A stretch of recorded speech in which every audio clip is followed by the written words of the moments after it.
Okay, welcome back. This is Unfuck Your Hip Part 2.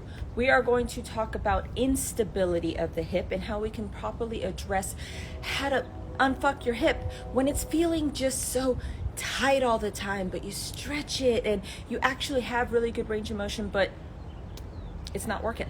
So last week we talked about instability and we talked about a lot of the structures within the hip and how we can address it. This week we're talking about last week we talked about lack of mobility and how we address increasing range of motion in the hip. Now we're going to talk about instability of the hip. So you have the range of motion, you just need to learn how to really control it. And as in all the other weeks, my friend Arnika is going to be joining us from Resilient Spine. Here she comes.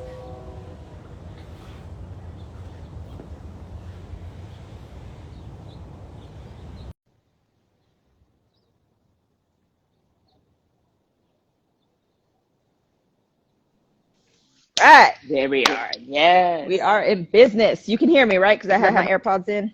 Yep. Can you hear me? Yeah. Okay. Good. I can hear you. Okay. All right. So we are going to be addressing instability of the hip, right? Last week we talked about mobility issues and how we can increase range. I'm outside. It's a beautiful day. I might have to take this off, but it's so nice out. But this week we're going to be talking about instability of the hip and how we specifically address it. And I'm sorry, but this one's big for me. This one is huge because I feel like there's so many women specifically, but I've seen a lot of hypermobile men. There's so many women out there that are dealing with deep pain, just chronic hip, lower back pain, and they think stretching is the key. Right. And it's not. It's not. No, and it's not. I feel so bad. So we're going to specifically talk about what. Yes. Right. Yeah. It feels tight though. Right. Is it tight? Right. Like, and that's why, the assessment is huge. And you would use the same assessment that we talked about last week, right? Let's see what the hip is actually capable of, right? Let's use that. But if you find that your hip is actually capable of getting through these ranges, then it's not the range of motion that is the problem, right? And I see it all the time where people they just think that it's a range of motion issue. And it's like, oh, well, I have bad range of motion in my hips. And I'm like, I mean, I've seen you stretch. Right. You can move. Yeah, we just don't have control over it. You don't have control and you don't own that hip range of motion that you have. So the biggest thing about hypermobility that I tell people is if you possess a range of motion, you need to strengthen through that entire range of motion. And people always shorten it. It happens with the shoulder, it happens with the back, it happens with the hip. And I really feel that the point needs to be driven home. Like you can't shorten up the range. You can get there gently, right? Like we don't want you squatting to the bottom of the squat and just loading you up and going through that full range. You need to get there slowly, but you need to get there, right? Like you can't just avoid it. Exactly. So, All right. Go ahead. No, go ahead. No, go ahead. I'm all excited. No, go ahead. Say what you're going to say. Nothing. I was going to say that when it comes to hypermobility, and something that I tell my clients is, I tell them they kind of got like ahead of the game. Most people are trying to gain the flexibility, and you already have it. But the idea is being able to control in that full range of motion and do something. Like you say, I started using it a lot, like owning that full range of motion. So good. Squat University, man, that guy. Love. Just reads my mind. And I'm like, why? How are you so witty? How do you just put it in like 5 words? I try not to share his post every single day. I know. I would do it every day. He's so good. I'm like, you're in my brain. You just get it out really easily. Okay. But but there's also that counter to hypermobility, right? It's like, you're ahead of the game mobility wise. Like you don't have to work on this. Unfortunately, now you have a lot more range in which you are capable of getting hurt. Right? So if somebody's not capable of sitting at the bottom of the squat, they're not going to get hurt there, right? Unless they do it like really explosively and traumatically, but they can't get there. So they're not going to get hurt there. But if you're constantly and explosively like doing heavy cleans and you're getting to the bottom of the squat, but you're not really owning that position and you're not strong there, you're exposed to injury. Same with the shoulder, same with the lower back. Like you're capable of getting into these ranges. And if you can't control it, you're exposing yourself to danger. And that's the part that we just really need to lock in. So Is it fucked up? How do we figure out if it is fucked up? So a couple of things that most people find if they're even hypermobile. A quick test that I have people do is see if they can pull their thumb back to their wrist. I can't do it, obviously, but there are some Yeah, people who have that yes. have that ability. So that's something that I tend to look at because having someone have hypermobility changes how they can be adjusted as well. Yeah, You have yeah, a you lot got of to be careful. Yeah, exactly, yeah, you exactly, got to and be I careful. change how I position them because their ligaments are already lax. So the next thing we want to do Right. is twist them and stretch them out more. Yes. Yeah. One of the things I tell people, I'm like, if you're hypermobile in one joint, the likelihood that you're hypermobile in another is very high, right? Like there's women generally, genu recurvatum, where your knees roll back and your elbows overextend. Like that's usually Yes. a systemic issue, right? So if you have hypermobility in your hips or in your shoulders, it's probably going to carry on throughout your body. So yeah, so general hypermobility tests and just the special tests alone, right? Like sit at the bottom of the squat. Can you sit there pretty comfortably and not really have any restriction? Then your hips are very, very mobile, right? And what I talk about with sitting at the bottom of the squat is just hanging out, right? Like, can you just hang out there and you're just kind of like, I see it all the time. Women before class, they'll just hang out here and stretch and they're like opening up their hips and just really getting in there. But then the workout starts and their squats are to here, That right? is so And they, true. That is so right. true. And I feel bad because I'm like, look, like you have all that range and we need to really develop your strength, but it's never ending. They're constantly saying, oh, but my hips are tight, and I just can't get to that depth. And I'm like, well, you just did You it. do get So there. You do get there. you get Exactly. there.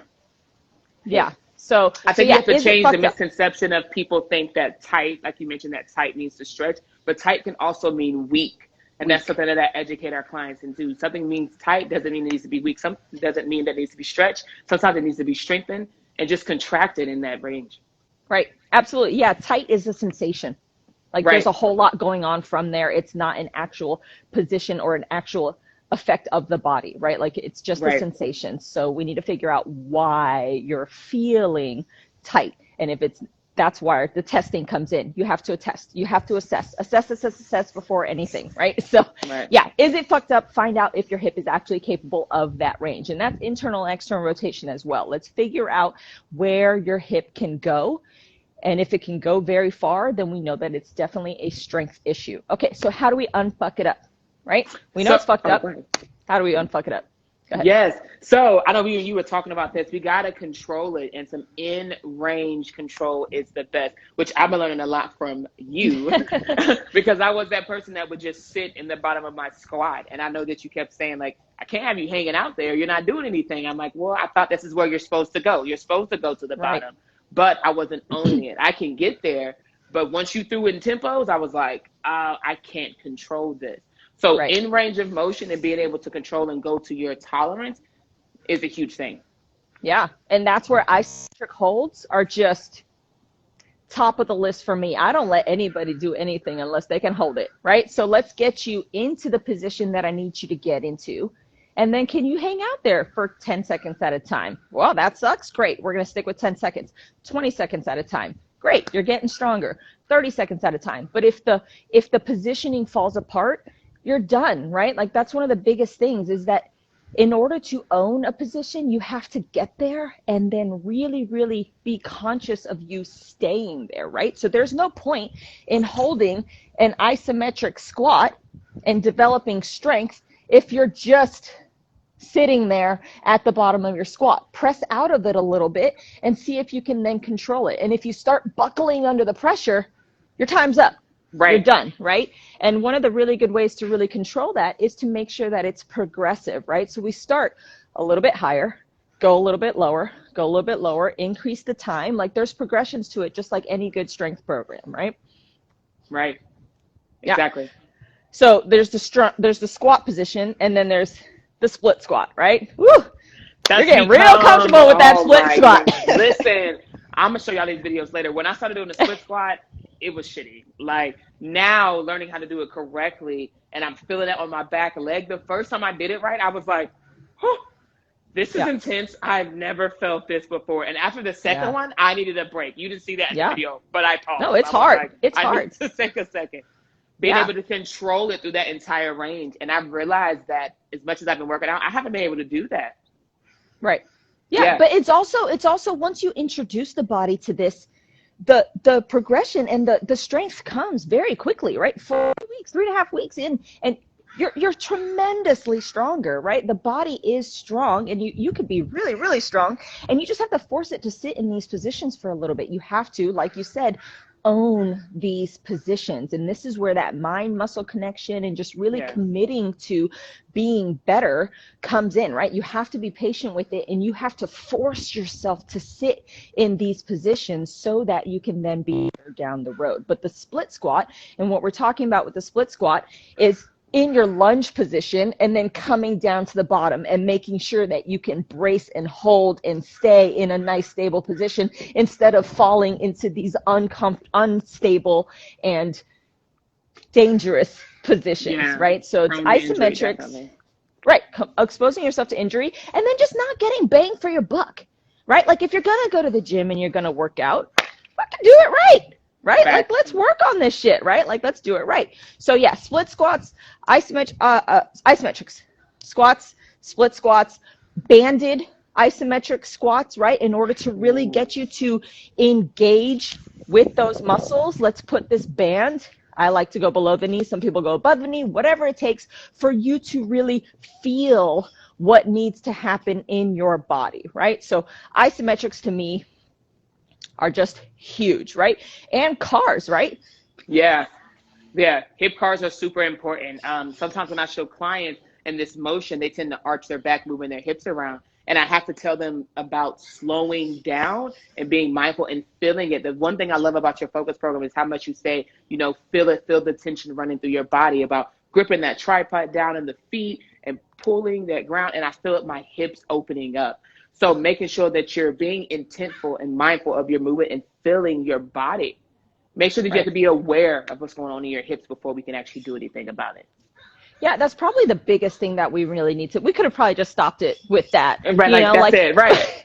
When you're hypermobile, you just have to be much more aware of where your body is getting to. And that goes with the elbows, the shoulders, the knees. Like, you can't just lock it out or bottom out or get into these positions that you can get to, because they're not the position that you should be in, right? You're exposing yourself to danger and to injury. So you need to, it's so much more important for the hypermobile athlete to develop strength around that joint and to develop that control within that range of motion. It's just so more important than the not so mobile person, right? So yes, and something that I've learned to do a lot with recording with the videos, and I've started telling clients this too. If you're trying to get to the point that you're trying to figure out if you can feel something or noticing like where you are in space, which is proprioception, looking yourself in the mirror while you're doing a certain exercise, like that split squat, or recording yourself and seeing what you look like. I didn't know. I felt like I was strong and shit was right until I recorded these videos, and I was like, why is my shoulder over there? Why is that doing weird shit? So sometimes you feel like you're doing a correct position, but once you get that visual, you notice that you can learn to tweak some things. Yes, and that's why it's huge to have a coach too, to somebody to just watch you, right, and be like, hey, it was kind of right, but it was a little bit wrong, right? So let me just give these little corrections, and those little corrections, once you implement them, dude, it's transformative. It just really makes all the difference. So so isometrics. There's also pauses and tempo, right? So we've moved on from isometrics. Tempo. Missy Elliott. Yeah, I should have dropped that beat there. So tempo and pauses, huge, right? Especially when we are starting to implement more movement within our strength work, right? So we're going to start doing front squats, goblet squats, back squats. We're adding movement. You still need to slow down and make sure that now that we're not just holding that position, we are actually still being able to control getting in and out of that position. Can everything still stay locked in while we add movement, which is another progression. That's just makes it harder, right? Yeah, slowing down makes it a lot harder. And slowing down and making that connection makes you do it right? So pauses, tempo, and you can do that with any exercise, right? And if you're used to moving a lot of load, like say you're used to 185-pound back squats, and now listening to this, you're like, man, my hips are probably fucked up because I'm hypermobile. Maybe I should take the weight down. I promise you, 10-second tempo squats, 10 seconds down, pause at the bottom, 10 seconds up, 5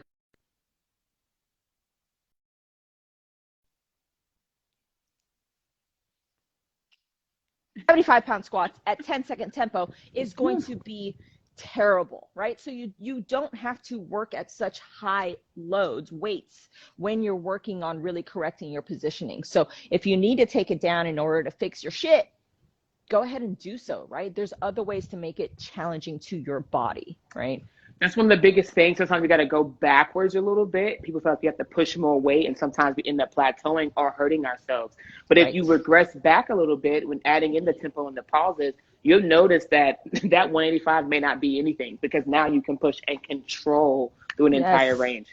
Yes, I mean, if you can squat pain-free, that's going to be liberating, right? Like, and over the course of your training lifespan, take the time, right? Spend the 6 weeks, 8 weeks, 6 months, who cares, right? In order to then live the rest of your life in better positions and train for longevity, right? Like, I want to be able to lift when I'm 60, 70, 80. Facts. So I'm going to have to fix my shit now and not just pound myself into the ground, right? And so I need to just take that step back and do what I need to do in order to fix it in the long run. All right, so unfucking it up, we got isometrics, pauses, tempo, just really locking in and owning those positions. Great. So how do we not fuck it up again? A lot of it is awareness. Like you said, we have to be aware every time we're lifting weight or just doing our body temperature within movements. We have to be aware at all times, which we should be intent and mindful in every movement. Yeah, it's just hard, right? Especially when you add intensity or an explosive lift, right? So I'm going to go back to Olympic lifting. If you have not taken the time to do your isometrics, to take the time to gain that position, that strength at that bottom by pauses and tempo, you go and you start doing heavy cleans or heavy snatches, and you're just accessing this end range because you're dropping to the bottom in order to get under that bar. You done fucked it up again, right? So the reintroduction of that is going to be huge. You might have to catch it high and then finish the squat out, or you might have to start a little bit lighter and do pauses throughout your range. Whatever you need to do in order to not fuck it up on your way to introducing explosive movement. And same with high intensity. I can't stress this enough. If you are stretching and sitting at the bottom of the squat during your warm-up, but then your squats during the strength and that boot camp, or you're doing 20 reps at a time or 30 reps at a time, but you're going so fast, you're not owning those positions. You're just 2 steps forward, 1 step back. Like, what's the point, right? Be mindful of it and be just much more aware throughout every time you quality over positions. quantity. Definitely, yeah. So the reintroduction to activity and to participating in everything that you want to do is one of the hardest parts when dealing with injury, right? Like, we get you feeling better, the pain is gone, and then they think, I'm over it. Right. No, like, and sometimes that's hard. Like, as a practitioner, as somebody that deals with movement, I've fucked up. I've said, hey, let's go do this, and then knocks them down for a week or so. And I'm like, God damn it. Okay, we went a little too hard too soon. But that's also growing pains, right? And we want the trajectory to be good, but you're going to get ups and downs. What we don't want to happen is that you're pain-free and then you just have at it. Right. You got to reintroduce it slowly, right? So what's another thing that we can do to limit the unfucking yourself up again? Strengthening. No. No, you almost got me. I was like, stretch. We're not stretching. We're not stretching shit. We need to stabilize and strengthen, because I was about to say strengthen, strengthening the muscles around the hips.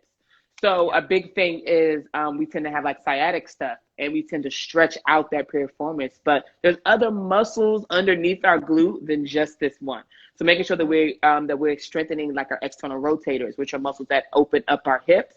Things like that, which some of you may do when seeing things like clamshells that a lot of people hear about, or even the favorite thing we've been doing is some of these fire hydrants, stuff like that. So making sure that we're strengthening the muscles around that hip. Yeah. And if you're hypermobile, this might be something that you're going to have to do for the rest of your life, right? Like your body's tendency is going to be to, go back to, okay, let's just, be loosey goosey. So this is just something that you're going to have to keep attacking, maybe not as much when you're in active rehab mode, but it's something you're going to have to touch on for the rest of your life. Your body will have natural tendencies and you're just going to have to address them, right? Just stay on top of them, right? But yes, stretching, like if you're hypermobile, I'm gonna tell you, just don't stretch, right? Like Right. you can do dynamic stretching, before kind of loosen up the joints, but sitting in end range and trying to open up is not what you need, right? So I usually, when somebody's hypermobile, I tell them to shut down their workouts with more isometrics. I'm like, you know what? Instead of spending 60 seconds in that pigeon stretch, how about you just do 3 sets of a 20-second isometric squat? Call it a day, I like that. right? So that you just lock it in, and then your body's like, okay, I kind of pushed it a little bit here, but let me just reprogram myself and sit in that squat and just tell everything, hey, we're going to lock in for the rest of the day. So yeah, so that's one of the biggest things that I like to do. And then activities of daily living. Throughout the day, do we need to be conscious about our positioning? Yes. Yes. Yeah. I mean, about there's so how many we're times, sitting, right? Sitting, standing. I know so many people that end up falling into this position. Yes, I was about to show that. Right. You got the hip action. Right. Yes. One side over the other. So dangerous. And yes, and I guarantee you're doing one side more so than the other. One feels comfortable, but yeah, dropping into that hip, or mommy hip, I call it, right? Like where you're just carrying around your little toddler on one side, and it's always one side because your dominant hand needs to do shit. So it's always on that opposite side. You need to be really, really cautious of that, especially if you're dealing with pain in the moment, right? Like that's just going to zing at you. But then try to start catching yourself throughout the day. The gym is an hour and a half tops. It's the rest of your day that's fucking you up, right? That's the biggest part. I'm like, I know you feel great now, but what did you go do for Yes. the other 23 hours of your day? Yes. Right. And it's everything. Like, did you go on a hike this weekend, right? Were you tight throughout your hike? Were you conscious of your positioning going up and down stairs? Like, did you, toss a football with your kid over the weekend and now your back hurts? Well, maybe your hips weren't tight. Like it's just, there's so many things that go into pain and what creates pain that we got to be conscious about our positions throughout the day. And if you're hypermobile, you're gonna fall into positions that you probably shouldn't be into. So how can we address that? How can we be conscious of that? That's going to have more, that's going to benefit you more in the long run, right? So Definitely. Something I want to add. So I work with a lot of clients who have been going, either having their own personal trainers or doing some gym stuff, and accepting the fact that if you are hypermobile, that your warm up or whatever routine you want to call pre-workout routine or stretching regimen is going to be different from other people around. Like something that's huge is that we get into these group classes and we have this set stretching routine that everyone does. But for you, making sure that you're addressing your hypermobility, your routine may not include, like you said, sitting in that pigeon stretch. Your may include we need to be in some isometric holds. So make sure that you realize what needs to be aware, by contacting one of us, letting us assess you and figure out what you need to do so that your preparation for your workout can get you through your workout and not anyone else's, if that makes sense. Absolutely. I mean, even the most well-rounded program, we all got corners, right? So we need to address our corners, even if you're amongst the most well-rounded program there is, right? So that's what, in my focus program, I've built a general program, but after the assessment and the movement screen, I go in and give you the shit that you're supposed to work on individually, along with the program that is built for everybody, right? Because you might have things that you need to address that are different from my other members, right? So yeah, even the best program, start to finish, warm up, strength, cool down, it's still not going to be individualized for you. And that's where the assessment and that's where the self-awareness really comes in. And that's on you. You have to take responsibility for that when you go to these classes or when you start your training program. So yeah, absolutely. That's huge. All right. What else do they need to know? Anything? Nope. That was it. What are we talking about next week? Next week, low back? Next week, we're doing low back. We're still riding up. That's you. That's all you, girl. That's all me, because all of us got some fucked up low back, okay? And we're going to talk about how most of it's not even coming from your low back.